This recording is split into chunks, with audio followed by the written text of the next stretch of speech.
मैं आज इस मौके पर यहाँ पर जिम्मेदारी के साथ मैं कहता हूं कि जोधपुर की इस पेयजल की दुर्दशा का अगर कोई जिम्मेदार है और राजस्थान की दुर्दशा का कोई जिम्मेदार है, श्रीमान अशोक गहलोत साहब जिम्मेदार है। मैं जल शक्ति मंत्री था, देश को सबसे ज्यादा संसाधन दिए, देश में सबसे ज्यादा संसाधन राजस्थान को दिए। 27,000 करोड़ रुपए राजस्थान को दिए थे, 6,500 करोड़ रुपए की परियोजनाएं जोधपुर में चालू की थी। टेंडर में भ्रष्टाचार करने के लिए किसने इसको भ्रष्टाचार का अड्डा बनाया था? किसकी जिम्मेदारी थी इसको करने की?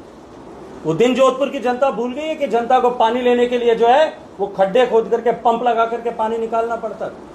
ट्रांसफॉर्मेशन का दौर था जब बदलाव हो सकता था। ये अशोक गहलोत साहब इस बात के पापी हैं। जोधपुर की जनता को उन्होंने सताया है कि उनके कारण से राजस्थान में उनके अपने लोगों के प्रति या तो उन्होंने आंख मींच ली थी इस भ्रष्टाचार के प्रति, क्योंकि जब सरकार उनकी जा रही थी, जब होटल में बंद होकर के उन्होंने जो है अपने एमएलएज को, अपने मंत्रियों को जिस तरह से खुली छूट दे दी थी, उसके चलते हुए राजस्थान का जल जीवन मिशन भ्रष्टाचार की भेंट चढ़ गया। और दुर्भाग्य यह था कि उसके कारण से आज भी राजस्थान की जनता जो है उसको प्यास के संकट से जूझ रही।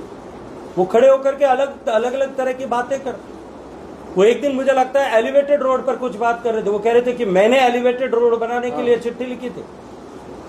मैं आज आपके सामने खुलासा करना चाहता हूं एलिवेटेड रोड का।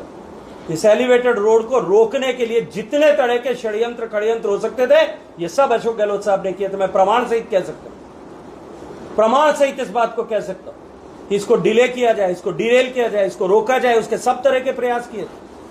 वो यहां खड़े होकर के अपनी राजनीतिक रोटी सेकने के लिए, इस तरह की सुर्खियां बटोरने के लिए बयान देते हैं।